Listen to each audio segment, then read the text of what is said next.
All right. Okay. Hello, everyone. Thank you all so much for joining us. We're going to get started soon. First, I just want to let everyone know that this interview will be recorded. If you're uncomfortable with that in any way, feel free to just turn off your video. Please remember to donate tonight. All of our proceeds go to our artist. So now, without further ado, I'm going to hand things over to our interviewer tonight, Mike McDermott, and our Lindy legend, Sonny Allen. Yay! All right, thanks so much, Kate. Thanks so much. First off, Sonny, can you unmute yourself? So click on the microphone.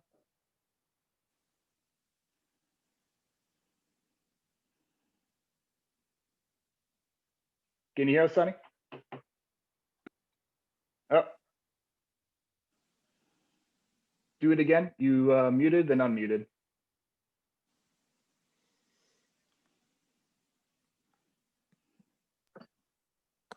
All right, there you go, Sonny. Can you hear us?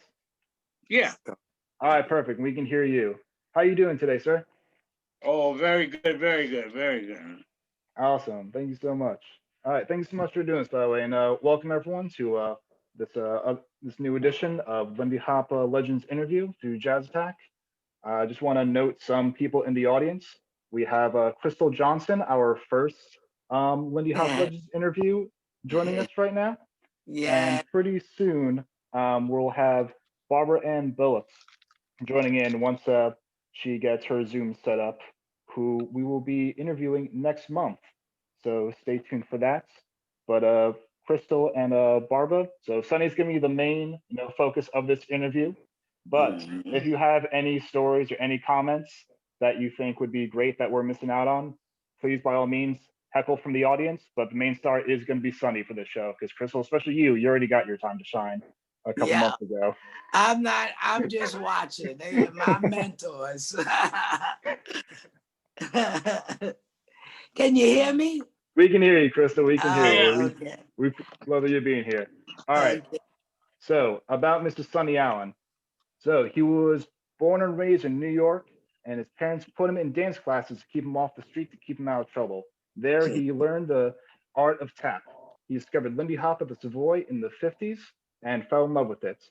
There, on one of his first nights there, he asked our first past interviewer, Sugar Sullivan, would you like to dance with me? Where she looked him up and down and said, you don't know how to do this dance. Sonny then went on to win the Harvest Moonball later that year, becoming a world champion in the dance. After the close of the Savoy in 1958, Sonny created Sonny Allen and the Rockets, consisting of previous interviewer Sugar Sullivan and Barbara Ann Billups, who we'll be talking to next month. From there, they toured all over the US and Canada. And throughout his time as an entertainer, Sonny performed with the likes of Sam Cooke, Duke Ellington, and Count Basie. And nowadays, Sonny is keeping this dance alive through his expertise in both Lindy Hop and in Latin dances, going out 3 to 4 times a week, even before this virus took over our lives, but still being an active member in both dance communities and bringing on the joy of dance. So can everyone just unmute real quick and just give a big round of applause introducing our guest, Mr. Sonny Allen. Okay. Okay.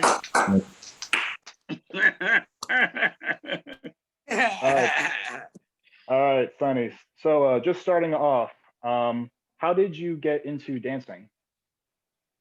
Well,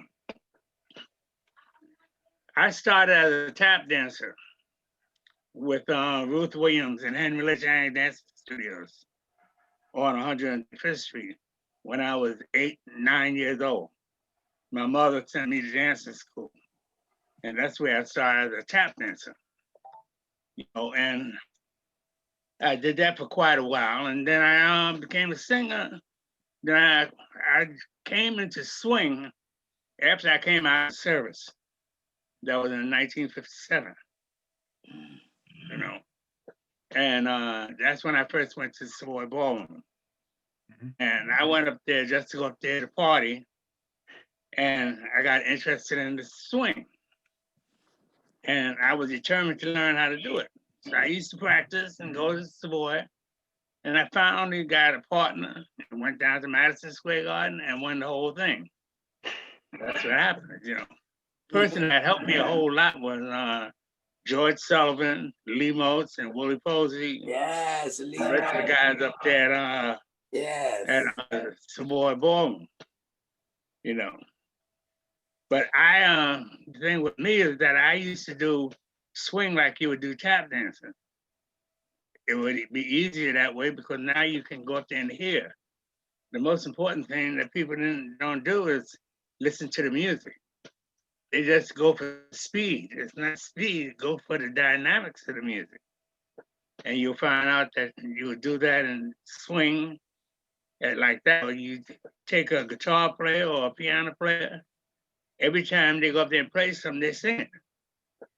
If you can sing it like that, it makes sense. But if you just play something, it doesn't give you no feeling. That's what I learned, you know. So as a tap dancer, Henry Latang is the guy that did Black and Blue. He was the choreographer of Black and Blue, and he was also the choreographer for Cotton Comes to Harlem and a whole lot of other things. Henry Latang died about 7 years ago. No, but that's where I knew Sammy Davis and everything else. You know, anything else? All right, so you gave us a lot there to unpack. Going from your birth all the way to Sammy Davis. I'll drive you crazy. All right, so let's just back up a little bit, just because, you know, a lot of us here, we just crave information when it comes to the Savoy Ballroom, especially from people who actually dance there. So could you first just tell us kind of what the atmosphere of the Savoy Ballroom was? Like, what was it like being inside? Well, so Savoy was on Lenox Avenue. And you had to go upstairs and you could go to the right or the left and come into the ballroom. The ballroom is they used to call it the track because it's like a track. They used to have two bands, one on one side and one on the other side. And Charles Buchanan had one thing he wanted to do, bands. When the band played their last note, he wanted the next band to play their first note. The Savoy was one of the first places to have continuous dancing. You go to a lot of other places that had bands, one band would finish, and after that they had to wait for them to set up the other band. And the Savoy, it wasn't like that, you know. And I knew Mo Gale because my manager, when I was singing, was Henry Stern. Used to have, I was singing with the harp tones, you know, so that's how I met Mo Gale from downtown on Broadway. You know? And it is. So you actually knew the owner and manager of the Savoy. You say it again now? Oh, so you actually knew Mo Gale, who was one of the owners of the Savoy. Yeah. Met him years ago because my manager, Henry Stern, used to own the New Roxy Hotel up in the Catskill Mountains. And we used to work in the Catskills all the time. Concord, Tamarack, Nebula, the Browns, all of that when I had my group, the Rockettes, you know. But I used to be downtown. So I knew mostly all the guys down there. And all of us used to hang at the Terce on Broadway. That's where I knew Sammy Davis and all the rest of them, you know, and JoJo and Tony Stitt and, you know, Count Basie, and I knew all of them down there. That's where entertainers used to hang out at, the Terce. Okay. So with the Savoy, you said that you started going there in 1957. Now, a lot of us, especially kind of my generation, who started dancing in the, you know, mid 2015s, around that range, all the clips we see from the Savoy dancer from like the 30s and 40s, can you kind of compare and contrast what was like the dancing in the 50s compared to what kind of we've seen through films like Hell's a Poppin' and kind of dancers of that regard? Yeah, well, there's two. When you get to the 50s, the music changed. Before, when you had Southern dancing, when you had Chick Webb and them, they used to dance on 4/4 time. When they played, the drummer carried the rhythm on 4/4 time. And what happens is that you would have a big band there, and he would have saxophones, trumpets, etc., like that. And the drummer carried the timing. Nowadays, the bass carries the timing. At that time, you couldn't hear the bass. They had an upright bass, but you didn't hear it. When you got to around Count Basie and Duke Ellington and everybody else, they amplified the bass. Once they amplified the bass carried the time, and the drum plays syncopation off the bass line.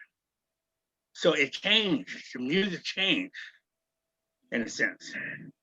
And because the dance changed, because now you're hearing syncopation when you're dancing. Before you didn't hear syncopation, all you heard was pop, pop, pop, pop, pop, pop, pop, pop, pop. But now when you got to syncopation, instead of the drummer playing that, you play it to bop, pop, da, pop, da, the do bop, do bop, pop, pop. Now, if you can sing that, you should be able to do it on your feet. That's the whole thing. That's what they don't teach. Syncopation and dancing, And that's the whole thing. And that comes from tap dancing. Yeah. The whole thing is rhythm of this tap dancing. Who were some of your dance inspirations at the Savoy in the 50s? Say that again? Who were some of your dance role models when it came to Lindy? Role model, when I went to the Savoy, you had Sullivan, had Big Nick, Little Nick. Little Nick and Ivy were actually ballroom dancers. They was one of the best ballroom dance teams ever had. But they never went down to the gardens doing ballroom. Because in those days, the only thing you did if you were black and you went to Madison Square Garden, you did Lindy Hop. Yeah, that's right. You didn't have, they didn't do any ballroom dancing. All right now. And Lil Nick and Iva used to be fantastic in their dancing. Also, what happens with Nick and Iva is that they used to do lifts. And in order to go into the Harvest Moon Ball and ballroom dancing, you could not let your partner hand go. You would have to have a hand touch your hand at all times. One of the persons that used to be at the Savoy for years ago was Fred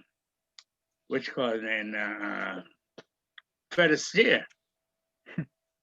Fred Astaire used to be at the Savoy a lot. He learned a lot of the air steps from the Savoy. Because downtown on Ballroom, they didn't do those air steps for that. But that's what happened with the Savoy. And you said when we talked earlier that Alan Leon, they would show up at Savoy a lot as well. Oh yeah, we came out of Whitey and Lindy office. You talking about Frankie Manning? Yeah, Frankie that Manning, generation. Leon James. Mm-hmm. Well, all of them came out of Whitey and Lindy office, and that's with Norma also. They won they did the World's Fair, I think in 1937, in Long Island. They was one of the first White and Lindy hoppers. Then all of a sudden, when the war started, everything broke up. All the dances broke up. Frankie Mann went into the post office. He worked in the post office. Frankie Manning didn't come back into swing until I would say after the Savoy closed. Yeah. Then Frankie got big, and the person that was responsible for Frankie and the rest of them was a guy that's still around now, named Larry Schultz. Larry Schultz was written on NBC, and his wife was Sandra Cameron. They had Sandra Cameron Dance Studios. And what happened is that they used to teach dancing downtown. And that's where Frankie used to work first. But the one that they always used to ask for was Al Mims. But Al Mims was a trained dancer. Frankie Manning wasn't. You see, that's the whole difference. Al Mims could tap dance, ballroom dance, he did every darn thing. Frankie was a Lindy hopper. You see, that's the whole thing with me. I didn't like people to classify me.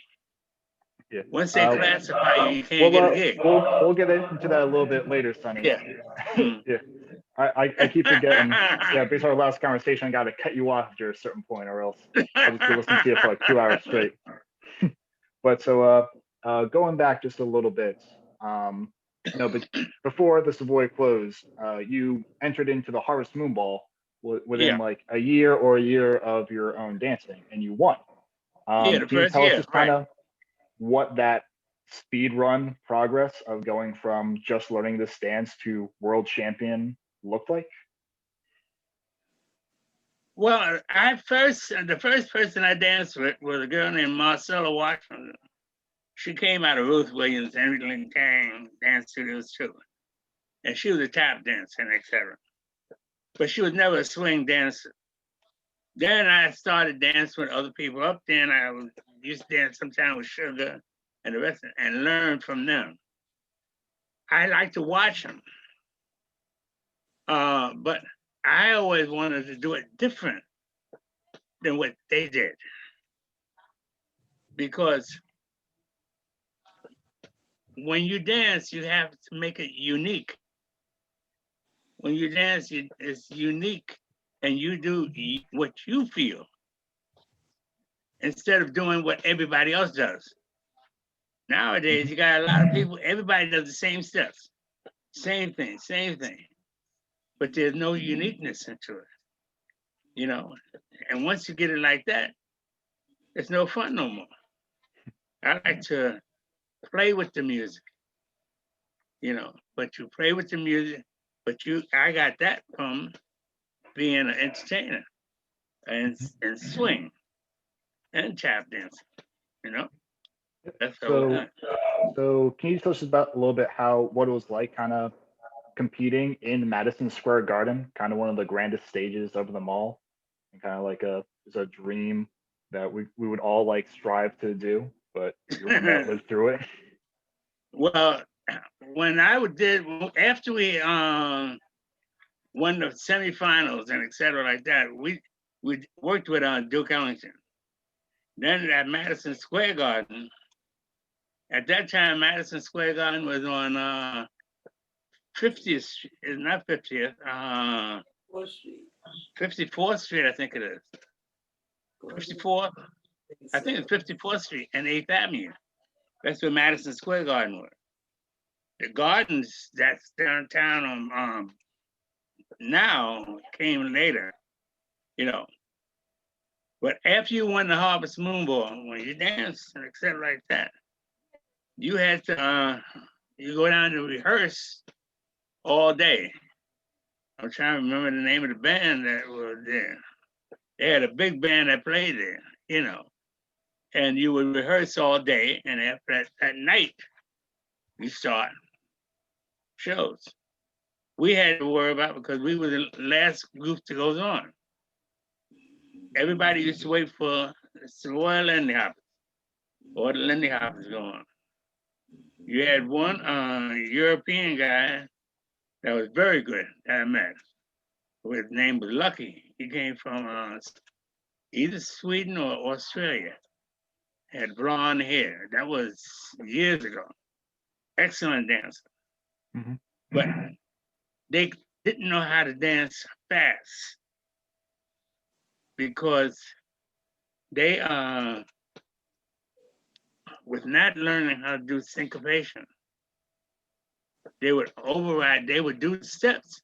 They'll be on the time, but they're not dancing to the music. That's the difference. That's why when you saw a lot of your Lindy hoppers, they do a lot of things, but they don't listen to the music. That's what you have to do, listen to the music and dance to the music.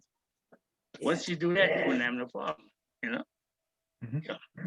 So a couple months after you won the Harvest Moon Ball, the Savoy Ballroom officially closed, which made Right. you the last Savoy Ballroom dancer to win the Harvest Moon Ball. Right. Mhm. So, so congratulations. Uh, in case no one's told you already, congratulations on your win. Oh, by the way, who was your partner for the Harvest Moon Ball? With Marcella Washington, Okay. Now, was after partner in the Harvest Moon Ball when I won the Harvest Moon Ball. okay, You know, so after you won the Harvest Moon Ball, what we learned from Sugar last month is after you win, you're now considered a professional dancer. And so soon after, you created Sonny Allen and the Rockets, which right, included Sugar herself and also Barbara Boats. Could you tell us right. kind of what came into that decision to create like a dance group and kind of just the dynamics of making a dance group and kind of finding who goes in it? Well, how it started is after I won the Harvest Moon Ball, I used to go still be downtown on Broadway, and with my manager and et cetera like that, that's when I put a group together. But now what my father used to be the captain of the Democratic Club on 115, 116th Street, upstairs. And he would let me come upstairs and practice. And I wound up having sometimes maybe 10 or 12 girls up there. And I used to teach all of them. And we used to rehearse 5 days a week, all the time. And that's where I got Sugar to go up there. And Barbara, I knew Barbara. And then there was a whole lot of others. One of the other girls that worked, one of my first dancers that I had, other than Sugar, Barbara, was Gloria. Gloria worked for me for years ago, you know, and then she went with Mama Lou Park dancer, you know. But I got pictures of when Gloria used to dance with Judd Davis. Yep, Yeah. that's right. Yep, You know, that's right.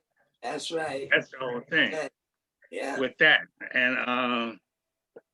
And then Willie Ray, everybody's calling me. Everybody thinks he's my cousin. He tells everybody that. I got Willie to go up to Canada, and he went up there and he ain't never come back. And that's going way back, you know. But that's what happened with those people. Anything else on that? What was Gloria's last name? Thompson. Gloria Yeah, Thompson, you said? Yeah. Mhm. Okay. Yeah. And so with you know, Sonny on the Rockets, I cut you off on this point because I wanted to save it for closer to now. When we talked, you never wanted to box yourself in as a Lindy hopper. You Right. wanted to be an entertainer, and you Right. kind of took that same mentality when it came to your group and your performance Right. group. Can you tell us kind of what the difference is between a Lindy hopper and an entertainer, or how you made a difference? Oh, well, I'll put it this way. After I won the Harvest Moon Ball and did Madison Square Garden, etc., I talked to my manager, Henry, and Morty Kraft from Bruce Labels. I went and said, hey, Morty, I want you to go up there and help me out. Certain. He said, do what? I said, well, man, I'll be at Madison Square Garden, you know, and everything else, and Ed Sullivan show. He said, that's nice. He said, but what can you do? I said, well, I won the Harvest Moon Ball. He said, so what? He said, it doesn't mean nothing. It just showed me that you were the best amateur out of the rest of the amateurs. Now, do you have an act? you know? So what was lucky for me is that I came out of a dancing school. I was a tap dancer already. And also I learned how to do all these different type of things. So what I had to do is put together an act, especially in those days. If you went up to the Catskill Mountains, you had to do a half-hour show, you know? Or if you did shows around, you just didn't do one number. You had to do an hour show. How can you do an hour show? You can't do Lindy for an hour. Lindy, you're only gonna do 15, what, 5 minutes? If you do it that long. Then after you do that, now what you gonna do with the rest of the half hour? You know? But because I could sing and I could dance and I did Latin and swing and everything else, I put together a whole complete show together. And that's where I got the girls, the Rockettes. And I had the Rockettes. I had as many as 10 girls on the line. And that worked out for a little while, but the trouble is, it costs too much money to travel with that many people. So I cut it down. When I cut it down, the Rockettes came actually, the originals of the Rockettes was Sugar, Barbara, Mommy, and was a girl named Little Bit and Lovey. Lovey Farmer was another one. Lovey left the group years ago, and Little Bit took her place. But that was the original group I had. Then I went up there and traveled all over the world, and I wanted to put a band with it. And I put a 5-piece band with us. And the first place we worked with it was in New Bedford, Massachusetts, at Piccadilly. That's where I met Tavares. They were 10 and 12 years old. They used to hang out backstage, and I used to teach them. And Tavares became one of the biggest singing groups they had. You know, they're from New Bedford, Massachusetts. So what were all those different types of dance styles that you would incorporate into your show? I did Latin. I did Latin because I used to go to the Palladium. So I used to do Latin. I used to do cha-cha. I used to do all the rest of the other things in Latin music. I also did swing. I did adagio. I did acrobatics. So I learned how to do lifts and et cetera like that. And I could do ballroom dance, you see? So I had a combination of a whole lot of things that I could do. What's good about that is if I go downtown to another booking agent and I say, oh, look, I got a group, you know, can you book us? They said, what can you do? I said, well, we're Lindy hoppers. They said, I like the way y'all do that Lindy hop, but what else do you do? Well, we're Lindy hop. I can't use you. I can't put you on a show just doing Lindy hop. I need to have somebody that can fill time, you know, and that's where I got the girls to learn how to dance. I used to teach them Latin because I worked with Tito Ponte and Machito and Hector Lavoe and Benny Murray and all the rest of them, you know. So Candido, I worked with him up in Canada, you know. One of the greatest conga players that ever lived was Candido. He's still alive right now. You know, he's at 90, I think Candy's around 94 and 95 years old now, you know, and he's still hanging on, you know. And what else now I could do on that part? I can keep talking, you know, and I'm trying to. No lies detected. But so with your traveling career going, you know, throughout the U.S. and Canada, are there any specific memories or moments from those times that you kind of hold dear? Oh Lord. The first time we went to Canada, it was me and Barbara. We worked at the LaSalle Hotel in Montreal. And we went there with Candido. At that time, Candido was playing at the Hawaii Guy on Broadway. And they booked us together on a show. And we worked there, you know. Then I did Rockhead's Paradise and Esquire Show Bar. Then we were at the Macombo in Montreal. And we did all the places you can name, you know. What was lucky with me is that I learned how to speak French, you know. So usually a group that was booked in Canada didn't stay in Canada long. It was booked in one space and it came back across the border. Because I could speak French, I could work clubs out of Montreal, like in Le Touque and Valleyfield and Beaumanoir and all over the place in the small clubs areas outside. So that's what happened. That kept us in Canada all the time. Then we recorded in Canada. You know, we had a couple of records we did up in Canada. They was in we was in Vancouver, all over the whole place in Canada, you know. Then from there, was in Europe too, same time. Where in Europe did you go? Huh? Where in Europe did you go? Well, I was in France, was in Germany. We played in London and Paris. But in London, we played Olympia in Paris, you know. And then well, when it comes to swing, I was in Sweden and Finland and Barcelona and all the rest of the job. You know, I did shows on that with a friend of mine, Thomas, from Montpellier, and right outside of France. That's where he lived. His parents had a club out there too, same time. He's still around now, but that's where I learned a lot of the guys around there. But then I taught a lot in Montreal, in Canada, mostly, you know. Okay. Just to kind of add on, because you know, doing some digging on you, you just provide a lot for your dance and entertainer resume.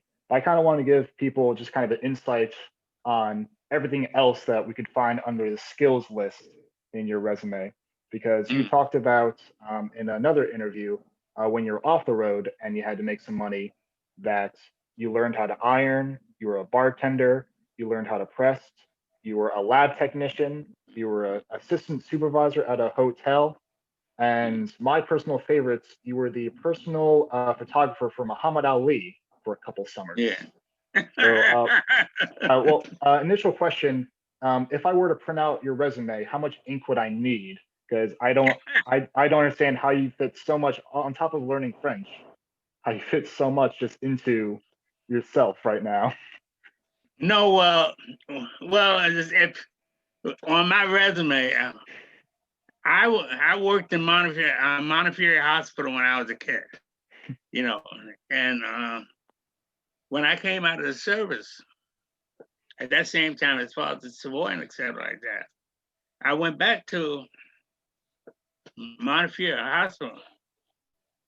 But they told me that, they said, well, if you want to be in the hospital, why don't you just go up there and go to school? So I went to Cleveland, Ohio, and became a lab technician, the School of Eastern Physicians, and came back and worked in Montefiore Hospital for around about a year and a half. I got tired of that and left that, you know. And then when I traveled, I had one thing I always did. I always got a job. I don't care what it was. I don't care if it was sweeping the floor or anything. I got a job. I figured this way here. If I walked into a tailor shop and he said, can you press? I'll go up there and tell him, yeah. Not knowing how to do it. But the trouble is, I figured this way. It would take them a couple of days to find out that I don't know what I'm doing. But those couple of days, I have made enough money to go and move on and do something else. But this is what you had to do, you know. I would tell you anything, you know. I figure I could do anything. You want me to do I hear you. I hear you. I did I worked in Montefiore, the place you were talking about, the PA Hotel. I was there for over 20-something years. And I How never long worked those a 20 weekend. years did it take that they found out you couldn't supervise a hotel? Well, when I first worked in the PA Hotel, I was a porter. And then within a week, about a year, they moved me up to a supervisor. And I kept going and kept going. They said, "Can you do this?" Yeah. "Can you do this?" Yeah. "You know anything about how to keep all these ballrooms clean?" Yeah. So I wound up being the supervisor at the PA Hotel right there on 60th Street. I was there for years, you know. And what was nice is that I never had to work on the weekend. And I went downtown to Lindy's and I met a guy by the name of Arthur Morrison. And he was the one that had Champion Brands, which was Muhammad Ali's shoe polish company. And he got me to go up there and go on the road with him. I was at Lindy's. He said, "Jake, man, you want to go to California?" I said, "What?" He said, "Yeah, I'm going to see Ali." I said, "You're joking." He said, "Yeah, I'm going to see him." I went home, a note on the table, told my mother, "I don't know, but I think I'm going to California." Next time I looked around, we was in LA. You know, we walked inside there, you know, and with Arthur Morrison and Muhammad Ali and et cetera like that. That's where I know Jim Brown. And well, as far as Red Fox in Los Angeles, he lived on Los Angeles Boulevard.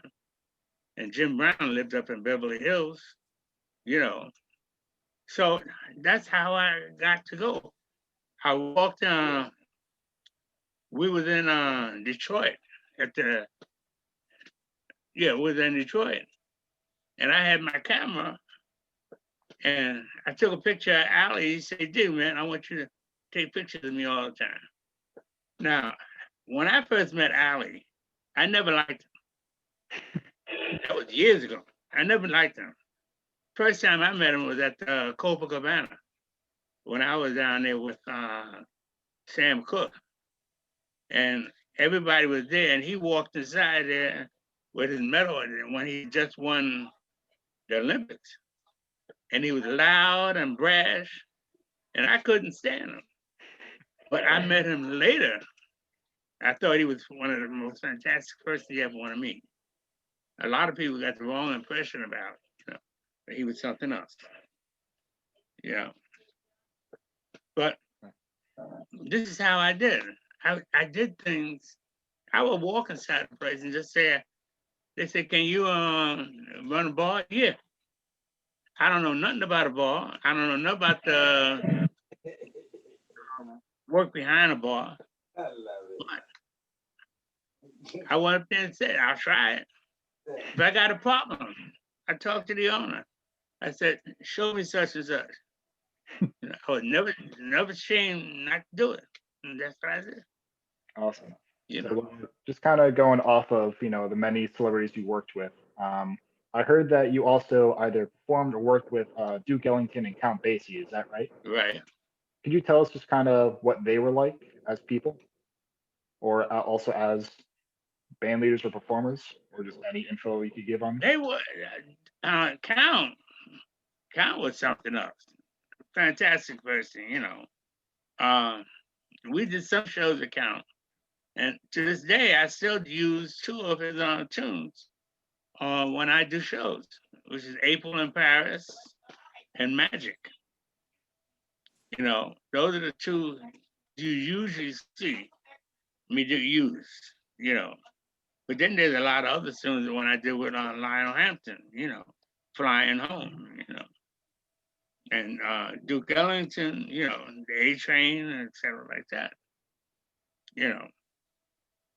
But then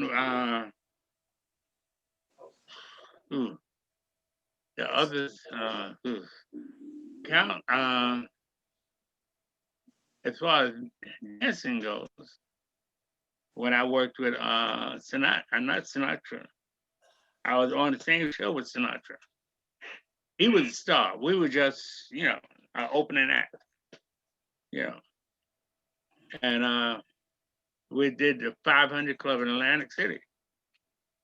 And they made a mistake of putting me and Barbara right in front of Sinatra. And when the band started playing and we did our numbers and everything else, we ended with hand clapping, which the tempo is way upstairs, right? Yes. And when we got finished, then they introduced Sinatra. It took him 10 minutes to bring the audience down so Sinatra could sing. You know, and Sinatra went up there and told his name, I'm telling you, I'm trying to think of his name, Ed Stout. Don't you ever book those kids in front of me, because he don't want to work that hard. And that's the whole thing, you know. You have to know how to book certain people. I know some people that never got a job again. I know a girl went up there and opened the show for Sammy Davis Jr. My iPad, though. I'm looking at him on my iPad. Killed him. Oh, let me ask you one You thing. know, Can you they just killed. This girl did, just upset the place. That was the last time she ever worked with Sammy Davis. Yeah. You know, but All right, so I'll I add worked that with to a your lot of resume. these I'll add that to your resume of upstaging Frank Sinatra on his own show. No, well, I ain't upstage him. I just did. You know, I feel this way If here. it takes Sinatra 10 minutes to calm down and people can't see him, I'll say you upstage him, Sonny. I'll say you upstage. No, I didn't. In my No. book. There's an old saying, see, when I'm on the stage, I'm the star. Now, once I leave the stage, you're the star. You understand? Same thing with Sammy, same thing.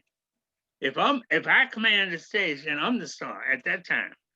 Although I ain't as good as Sammy, and I know I ain't. But on that time, I am the man, you know.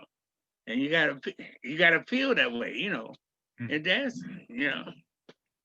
I had a guitar player, now he's worth millions of dollars, you know. That's Nile Rodgers, which is chic. But now he used to be my guitar player. Now and Bernard Edwards, you know, so.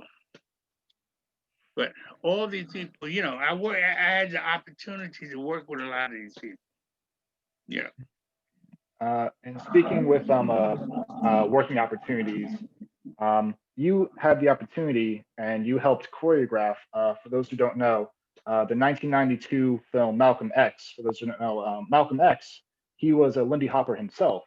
If you ever read his autobiography, he goes into great detail about his love for the dance. And in the movie in 1992, played by Denzel Washington, you helped choreograph the famous dance scene that takes place in, I believe, the Roseland Ballroom. No, it wasn't Roseland Ballroom. Oh, sorry, which one was it? That's the whole thing. See, a lot of people think that scene was supposed to be in New York. It wasn't. That ballroom scene was done in Boston. Okay. Rosebud. Okay. I was trying to remember Ballroom. what they screamed before the dance. Okay, Rosebud. Thank you. Because they screamed the name of the ballroom before the dance. I was trying to remember what it was. Yeah.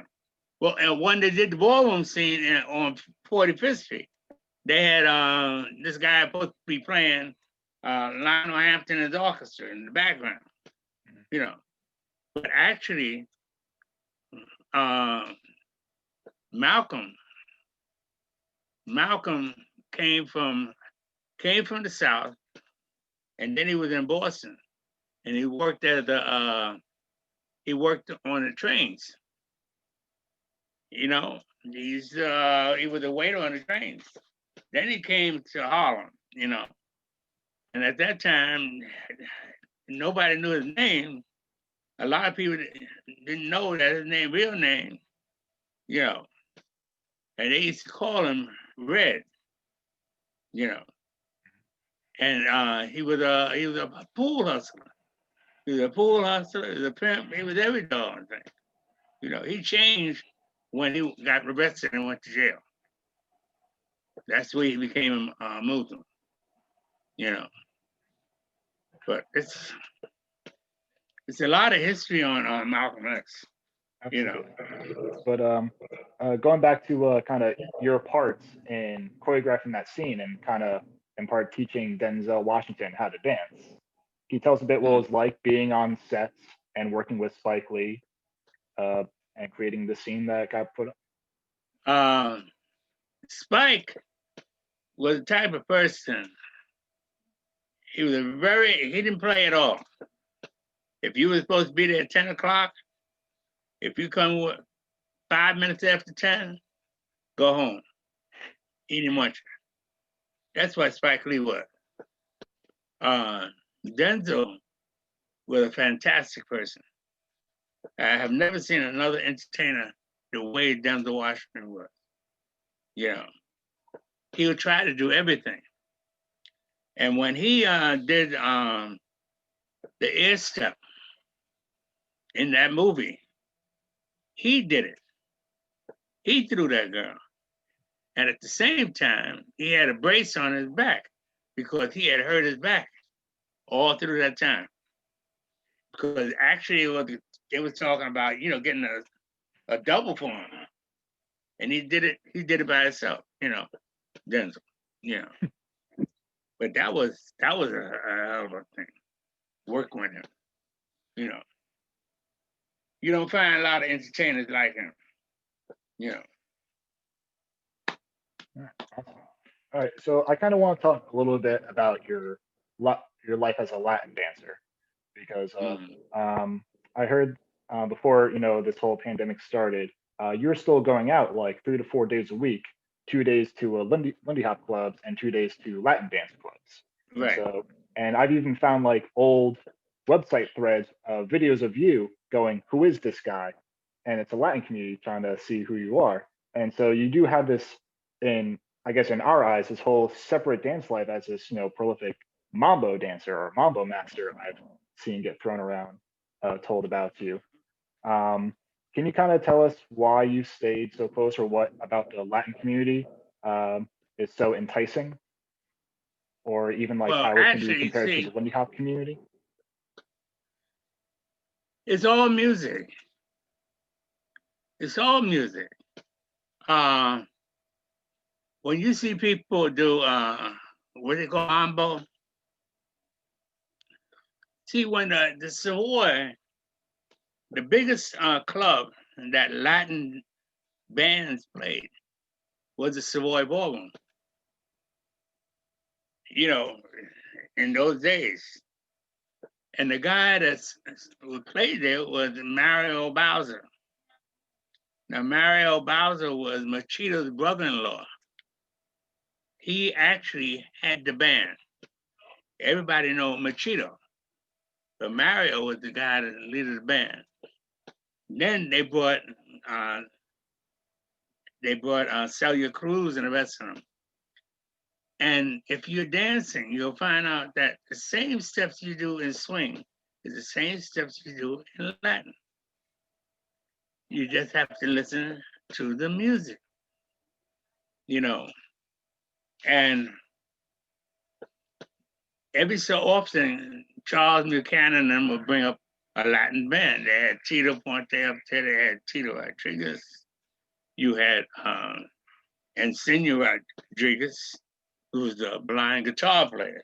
He used to play up there too, you know. And I worked with all of those.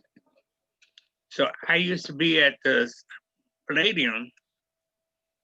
That's when it was on 54th Street, right across the street from the Ed Sullivan Theater. Now it's called what's the name of the Dawn Theater now? On Broadway. But that's where the Savoy, the Palladium was, upstairs on the second floor. Now it's a big office building. But that's where the Palladium was. The Palladium was, how can I say it? It was just like this, it was just like the Savoy, but you had Latin there. You would have see Sammy Davis and all the rest of the entertainers used to go to this Palladium downtown on Broadway, you know. But it was a different era at that time. Everybody used to dress sharp. Everything else, you would see all the entertainers in that club, you know. And I worked from one to the other. And that's what I've been doing that for years. Now, with or at least from what I've seen, with Latin dancing, and I know this from Lindy Hop, it seems that community building seems to be a big part of the scene. That you have the music, the dance, but also people coming together and making friends. Do you think that's one of the main reasons why these dance styles kind of stick around? Why people get stuck on these styles is because of the sense of community? Well, what happened with all those dances, from Latin to swing, it's not like it used to be. Because nowadays, the kids don't want to learn. In the first place, it's our fault. We never taught our kids to dance. All the dance they're doing now is hip hop and the rest of that. But when you wanted to see some dancing and you go down to the Palladium or you go to the Savoy Ballroom, and you saw dancing, which I consider dancing. But that's me. That's my era in time. We try to teach. We're teaching. They are teaching kids now how to do swing. And that will probably get better and better at the same time. But the trouble is, what they have to teach them more so than that is teach them how to listen to music. Until they learn how to do that, all those dances ain't gonna look the same. Because you'll be doing the steps to it. That's the same thing that happened in Latin. A lot of Latin people didn't teach their kids. So now what they do, reggae, and all that type of stuff. But when you talk about Latin dance, what they call Latin dance is nothing but Caribbean. It's from my home is Barbados. That's my home, but it's the same thing as Cuba or Dominican Republic, but all it's the same thing, music. And all that music came from one place, rhythm, Africa. When I'm talking about music, when we talked about before, one of your main, I'll say, criticism of today's dancers is that they don't listen to the music enough. What advice would you give for those of us that are trying to work on listening to the music? That's hard. Because they don't want to learn. See, I remember this is going back though about 15 years ago. I was downtown and this couple came over and said, I'd like to take some classes with you. I said, fine. So I had them go to the studio on 54th Street upstairs.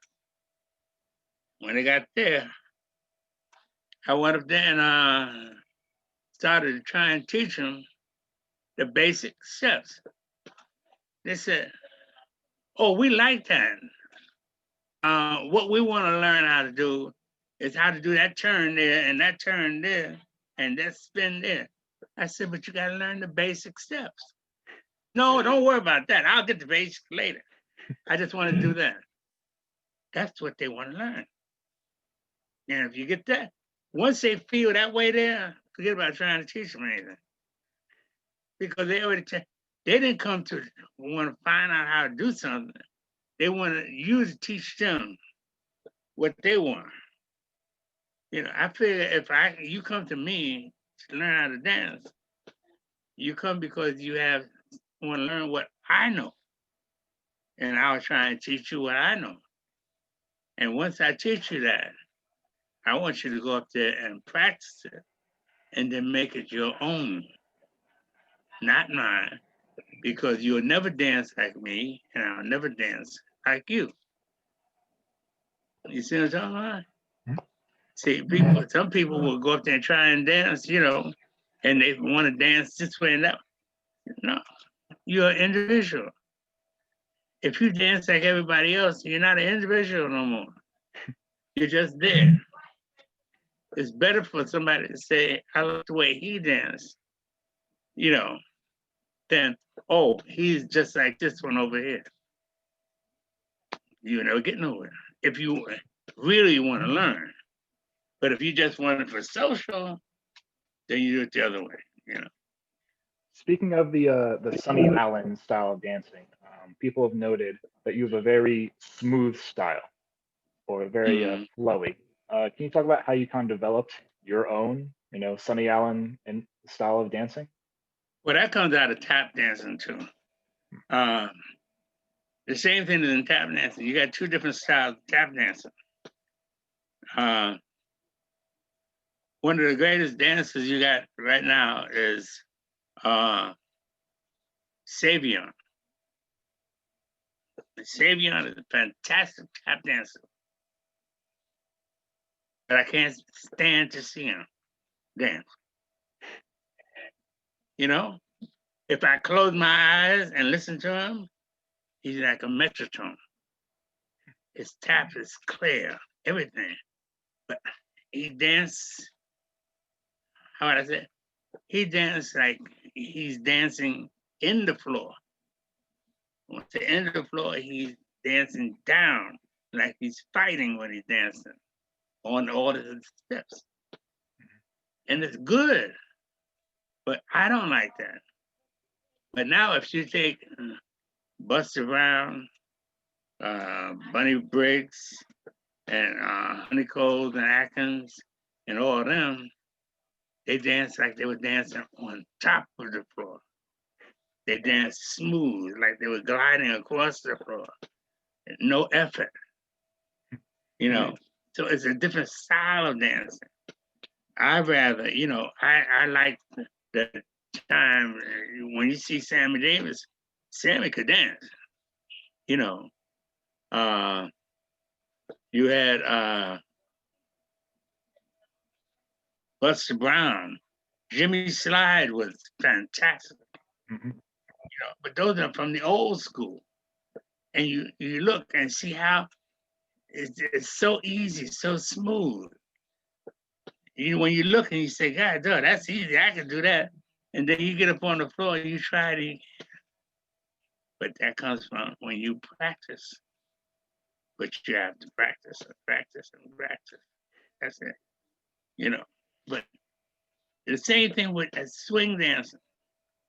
Listen to the music. As long as you hear the music, you can't help but dance. But you gotta hear the music. Because if it doesn't make sense up here, it ain't gonna make sense down there. That's it, you know? Yep. Awesome. Awesome. All right. So we are coming up on time soon. So we do have some questions in the chat right now. In case anyone else has any questions, please put them in the chats. One thing that we saw, someone put in a YouTube video of a record that has your name on it. It's "Please Be My Love" by Sonny Allen and the Rockettes. Is Yeah, that you? that's my group. That's us Oh, okay, from awesome. Montreal. So I don't know how to play the. I'm not gonna be able to play it over Zoom right now, but if anyone just goes in the chats, I Yeah. believe Andrew. Well, you go to YouTube. Mhm. Go on YouTube. It's on YouTube. Yep, that's where they found it. So if anyone Yeah. wants to go in the chat, Andrew put it in. You can find one of Sonny's records to listen to. Yeah. So Please Be My Love was one. Yeah. all right, awesome. And I Love You, Sonny Baby is another one too. Yeah. Awesome. Those were done in Montreal. We were on Rio Records. When we did it in Montreal. Yeah, I had the girls and everything. I was doing everything. Mm-hmm. And they just didn't weren't dancers. They did everything. That's the whole thing. Some of the best dancers and people you ever want to meet was the Rockettes. Well, we've met 2 of them so far, and next month we'll meet a 3rd. Oh yeah, you'll meet all of them. The only one that isn't here with us is Mommy. And her daughter was in Black and Blue. Valerie. I got nieces, they don't do that. They dance African though. Okay, awesome. Like that. Yeah. So we have another question. They're asking, you talked before how with swing dancing and Latin dancing, eventually you figure out that you're just doing the same moves. Could you kind of go into a little bit more detail of how kind of like swing basic would be translated into a Latin move, or anything, how it kind of gets translated from one dance to the other? Well, when you dance swing and you dance Latin, you're still dancing on swing is danced on 8 counts. You say, right? Mhm. 1, 2, 3, 4, 5, 6, 7, 8. When you do Latin, it's on 8 counts. 1, 2, 3, 4, 5, 6, 7, 8. The dominant figures, if you want to find out when you dance, is not 1. Europeans can hear 1. But if you really dance swing or Latin, the dominant figure is not the 1, it's the 2. The easiest way to figure that out is if you want to say something. You want to say 1, 2, 3, 4, 5, 6, 7, 8, right? When you were the kid growing up, your mother had to teach you how to talk. When she taught you how to talk, she would go up there and tell you how to say each word, right? In order to get that sound, you had to form your lips a certain way to get a certain sound. So if you say 1, 2, 3, 4, 5, 6, 7, 8. So the difference in the whole thing is the 2 and the 6. Because you have to go this way when you do 2. So when you go on 1, 2, 3, 4, 5, 6, 7, 8. Are you doing something with your hands right now, Sonny? Huh? Are you doing something with your hands? Are you demonstrating with your hands right Yeah. now? Oh, we can't see your hands in the camera. Oh, you can't? Oh no, we can't see your hands. Oh, you can't see it. Oh. Nah, so when you were doing this, we couldn't see any of it. Oh. But actually, it's 1, 2, because the sound, that's the same thing when you're doing Latin and going to swing. Because in swing, 1, 2, 3, 4, 5, 6, 7, 8. So when you do swing, the dominant figures is the 2, the 4, the 6, and the 8. Not the 1. You see what I'm talking about? Yeah, I see what you're saying. Because you're on 1, 2, 3, 4, 5, 6, 7, 8. You see? If you go to Latin, it's the same thing. 1, 2, 3, 4, 5, 6, 7, 8. And the dominant figure is the 2 and the 6. Okay, awesome. You see? But it's the Um, same thing. Good. When we were talking the other day, you told us that people would hate it if you were teaching them, because you said that what you would do is you would just sit them down in front of a recording for half an hour. Why? Right. Can you explain to me or explain to the audience kind of why you would do that? Why that would be the first thing you would do to someone? Yeah, well, the reason why I do that is because I want to know if they can hear music. If you can't hear the music, the steps ain't gonna make sense to you. You know, anytime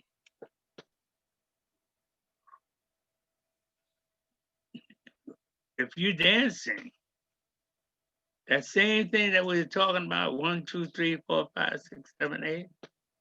1, 2, 3, 4, 5, 6, 7, 8. Not 1, 2, 3, 4, 5, 6, 7, 8. That way it doesn't make any sense. Mhm. But if you do it accent, now you're doing syncopations. Dop, bop, the doom, bop, the doom, bop, the doom, bop. And if you notice, when you did that bop there, you accented more with your feet. So you do, do, You see what I'm doing? Going back and forth in your syncopations and your dancing. Once you could do that, you can do a whole lot of things. Now you start hearing things and you start creating things. Not what I would do, but what you would do. And you create it through hearing the music and the syncopation on the line. When you see, I think we were talking just a while ago before about George Benson, the guitar player. When he plays a solo, what he does is he sings everything he plays. When he starts playing the solo, and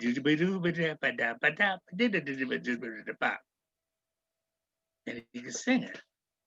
A piano player, like Miles, not Miles, but a piano player.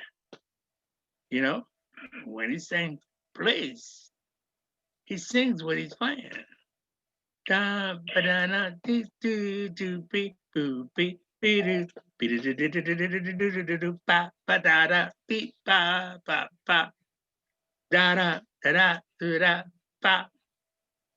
See, once you sing that, now if I sing that, I could do that syncopation that I did with my mouth with my feet.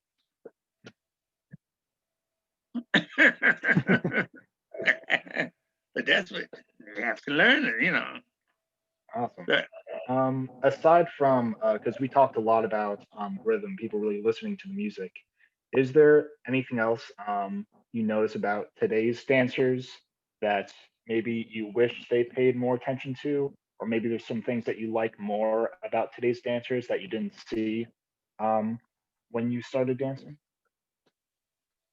well, actually, what they're doing is the same thing we did.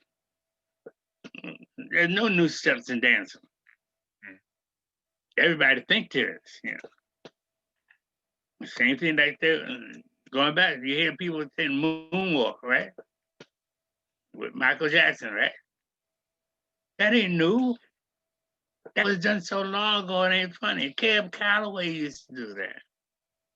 Bill Bailey used to do that. Bojangles used to do that. But all of a sudden, it's a new name. But it's the same thing, So it's,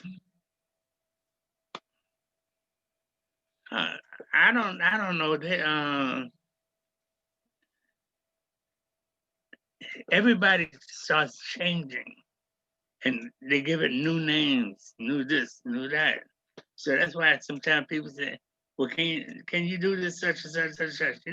This step. I said, "Well, what are you doing?" I said, "I tell you what, do it." Then when you do it, I look, I say, oh, that's just the same thing I used to do when I was a kid going, that was time step. Time step, it's time step. Every dancer knew how to do that. No, that's new. I said, all right. If you say it's new, but look, it's been around a long time. But they have to learn it, But that's all those type of steps and everything else. Nothing is new. Everything has been done, can be done, has been done already. And you just do it all over again. And if you want to do it a little bit different, reverse it. Where you put it in That kind of goes into what you were saying before of you saying that a lot of people you run into they don't want to learn the history behind all these moves. No. So maybe they think that it's something new. No. So Really don't. People want to see nowadays. People want to do everything instantly. They don't want to learn why they do what they do. When you dance, there's certain things you do. But if you learn the dance itself or how was formed, then you'll know why you did that against that. So you learn how to do one thing to another thing. And then once you do that, you can create everything. The sound of music, the whole thing. All this music, drums and everything came from Africa. What it was talking. They used to call it the talking drums. And the reason why they did that is because a piece from Nigeria and one from over here and over here, when they played a move, they knew who was playing it over there. They talked to each other. That's what they talk. Now, when it comes down to this, same thing. It's talking. When you dance with a girl, dancing, you're having a conversation without opening your mouth. That's the thing. That's the beautiful part of dancing. When you don't have to open your mouth. It's just you're doing it together. But a lot of people don't want that. They want to show the girl that they fancy. So they want to do all this fancy, don't mean nothing. You're better off slow down, take it easy. Y'all can talk all day long, And she would love that better than you yanking her all over the floor and flipping her every other place, Unless you're gonna go up there, you're gonna be a partner thing, and then you do it a little bit different. But really, dancing is just having that conversation with just you and who you're dancing with. Especially partners. Awesome. Thank you so much for that. I'm getting a lot of positive comments just based on just that in the chat right now. But all right, I think we're coming up on time, so I'll just ask you one last question. So all of us right now, with COVID going on, are waiting as patiently as we can before we can get back on that dance floor. But right now, we're just kind of doing our due diligence and just playing it safe. What advice would you give to us for once Lindy Hop kind of opens back up again to the public? What would you like to see for the future of Lindy Hop? Which means once you come back from this thing that's happening here with this sickness. Yep. Well, don't rush. You don't have to rush. That's what's wrong with people. Everybody want to rush. Where you going? You got all the time in the world, And it's when you're swinging, when you're dancing, and you're dancing with your partner or your girlfriend or whatever it is, right? The idea is to dance with her. Even if you do 2 steps all night long, if you do it together, it's beautiful. If I do 25 steps and she's stumbling all over the place, it's no fun no more. It says, so the idea is take it easy. And if she learned how to do a turn, good. Dance it over there, and let's do another turn. And all of a sudden, she's comfortable. Once she's comfortable, turn her the other way. And she'll turn the other way and didn't know that she was gonna do it. You see what I'm talking about? But if you tell her, I want you to turn that way, she ain't gonna never do it. Just let her dance. And it's sneaky, be sneaky. And all of a sudden, she said, God, yeah, right and left. Now you did 2 turns. So now you 1, 2, 3. Now you got another step. Now, if you want to be inside a club, you could do just that all night long. And people would think you're great. And all you're doing is 1 step, 2 step, 3 step, 4. That's it. You know. All right, awesome. Well, thank you so much, Sonny. If I could just have everyone kind of unmute and give Mr. Sonny Allen a big round of applause for joining us tonight. Woo!